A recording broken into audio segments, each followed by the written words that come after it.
Thank you for joining us again to talk about the end of average. I hope you enjoyed the previous panel discussion, and today we have a different group of readers who are going to talk about this book and what really resonated with you. Carrie, do you want to start? Sure. One of the topics that resonated with me most is when the author talks about his experience as a child and being labeled aggressive.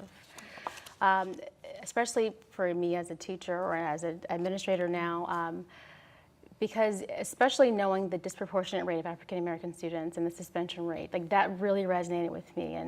And just the thought of the possibilities when children are younger, if they're not labeled as aggressive, if we as educators take the time to say if, then, and to set that context for the kids, to say, okay, so in what context are you not aggressive?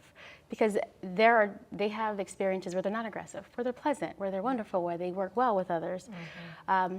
So if we as educators take the time to find out, okay, so in what context are you not aggressive?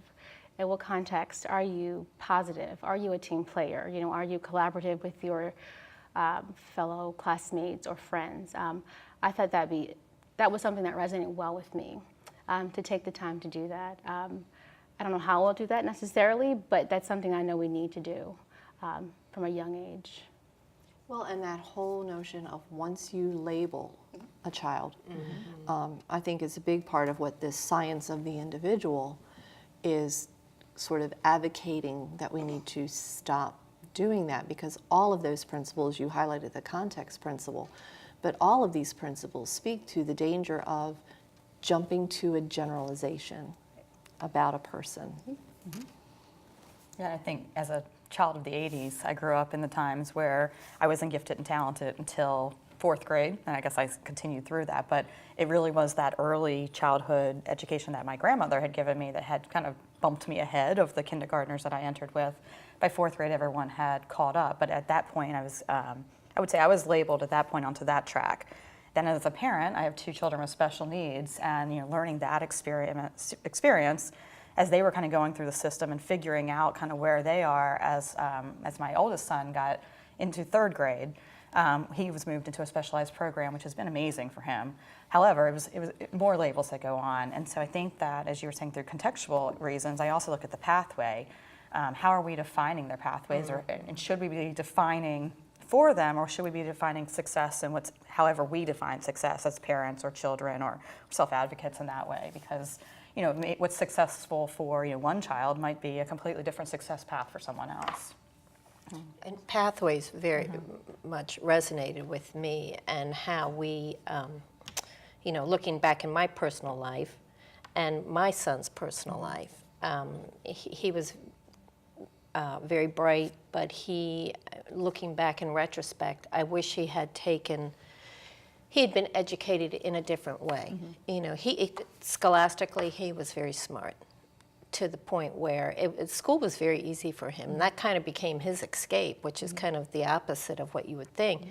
And then, but sometimes I think for him, he would get bored in class, and then he would act out because he was bored. And so I really resonated with pathways, but also I just had no idea about how the concept came about of average. And I was fascinated by it, and I thought, wow, especially in the beginning, these social scientists that, measuring the pilot in the cockpit, and how it's so embedded in our society that we measure everything by the average, and in actuality, there is no average. So I was very fascinated by the whole concept. The historical piece of this was fascinating, and I was thinking about you don't get into an automobile today where you can't adjust the seat, and again, we take that for granted, but to see how that evolved. Exactly. I also found it, that whole concept of here's Norma, and you want to be like the average, that was held up as the ideal. Yes. And how that shift away from that sort of came back to the labeling. This class of people has to be deemed better.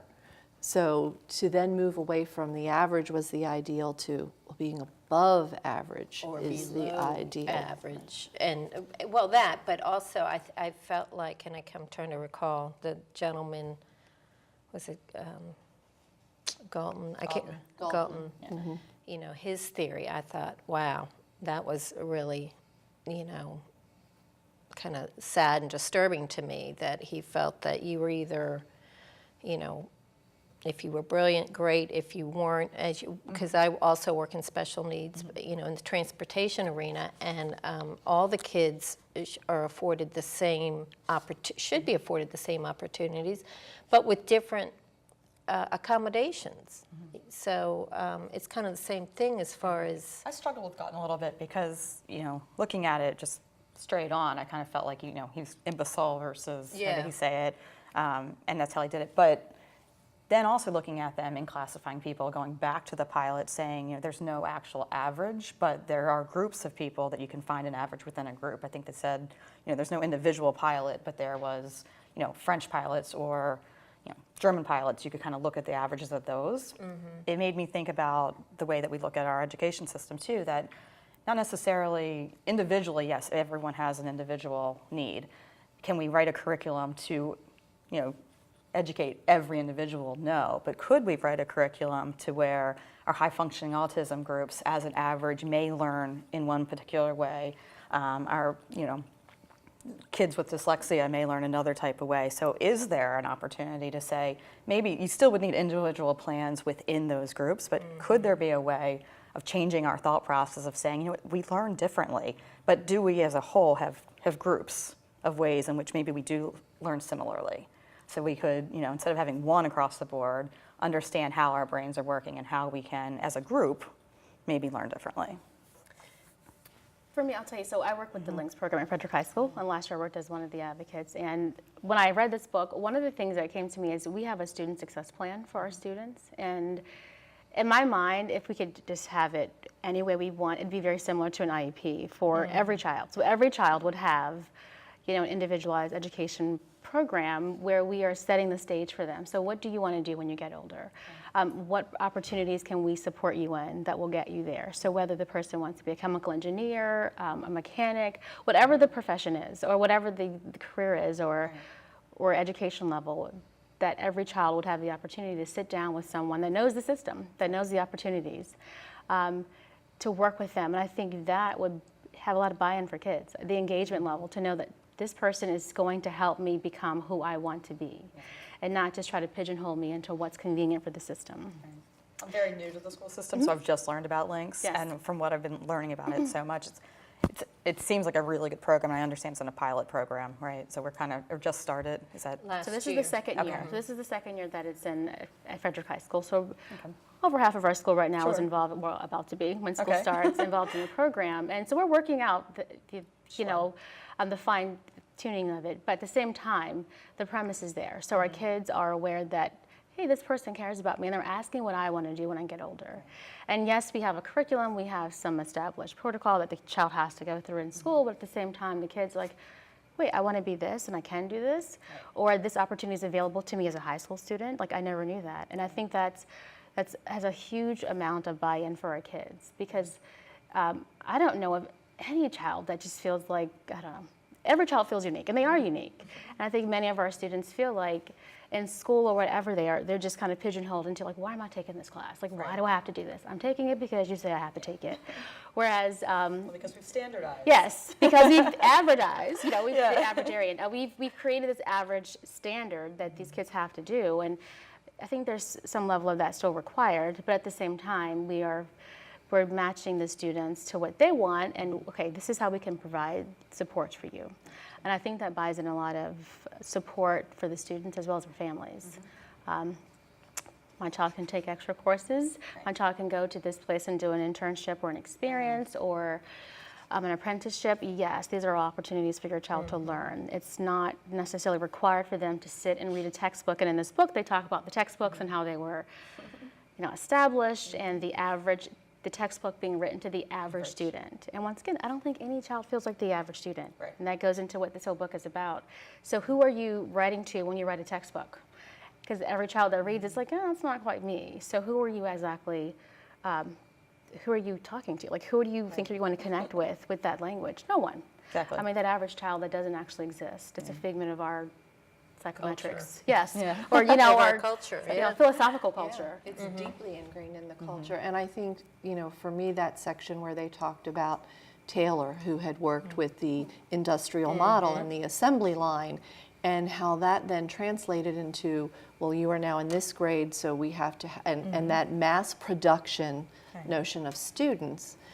And so what we're trying to do with Links is change that culture to stop thinking about the seat time or, you know, check off these 27 boxes, but to say, what are the skills these students will need and how can we offer multiple pathways, experiences that will excite them and energize them. And I know as a former special education teacher, you know, we always talked about differentiating instruction. That can be really hard when you have 27, 30 students in your class, but we can find a way to differentiate some experiences or to make options available. And he talks a lot about, especially now with the changing technology, Exactly. and options that are there for teachers today that weren't there when I was in the classroom 30 years ago. Well, Taylorism had its place in the early industrial age. That was new and exciting. Well, I think we've moved past that. So how do we get past that way of thinking? You know, coming from 20 years in corporate before I came over here, Taylorism is very much in existence. I worked in a call center. There was average handling time. If you diverted too high or too low, you definitely were, you know, were watched more closely. And as it flows over to the school system, you know, they do have that standard. I think that one of the things that resonated was, you know, saying that when we look at the individual and see where their strengths are, that, you know, you may have someone, you know, who's really interested in science, but maybe she struggles with reading. But when she gets to 9th grade, she has to overcome that reading piece of it first to get through the textbook to learn the things that excite her. So if there a way of looking at things that we can change some of that so that we can keep where their strengths are and build on the strengths while helping them learn differently in the ways that they struggle. So I thought it was interesting, the author, of course, you know, as a child of the 60s, I'm aging myself, but, you know, and going to a parochial school, boy, that was a ace in one of my aces. But so I loved the behavior and the science behind the author. You know, like when he talked about when he worked in that. I think it was an aluminum, some kind of plant, and how it resonated with me that he talked about it. It was dehumanizing. You know, how the two things he took away from that were, you know, punching in and punching out, and that was it. Like there was no, you know, other value. So, you know, that's one of the things that I think, of course, everyone, I think we all agree that we need to change, but how, I think the hard part's going to be how do we do that? There's, you know, getting buy-in from everyone, I believe. You know, even with my employees, I try to, you know, it's difficult to take the time to sit. You know, I had an employee come in this morning with an issue, and I took the time, listened to him, but so he didn't feel like he wasn't valued. But to be totally honest, some days I just can't. I mean, I'm just, you know, busy putting out fires all day long. So that really resonated with me. You know, whatever your position is in the school system, not, you know, whether it's a student or a teacher or a custodial worker or a bus driver or a bus assistant, so that they don't feel dehumanized, I think is really something that made me pause in that piece. Yeah, being fully present when they come into your office, Yes. be able to talk with them. Yeah. One of my favorite quotes, and I won't quote it correctly, but basically how we're always about embracing change, but the hard part is letting go of the old. I mean, how many Yes. times, Oh, yes. how many times do you hear, well, we've already done that, or we Or tried we- that before, yeah, or, or you know. We've and always that's- done it that way. That's right. what I hear a lot. Right, we've always done it like that. How do we get past that? And I do think the Links program is a great pilot to try that. It's certainly looking at things differently. I'm sure it's shaking up a lot of things. I don't know enough about it to say, like, I wouldn't know, like, as a parent going in, how does that even work? But I'm sure we can look into, that's a whole different discussion. But I do think that you are, or we're trying to pave the way into some different way of thinking. Very different. I don't know how the state's taking it or anything like that, but I'm very interested in learning more about it and how that's working, so.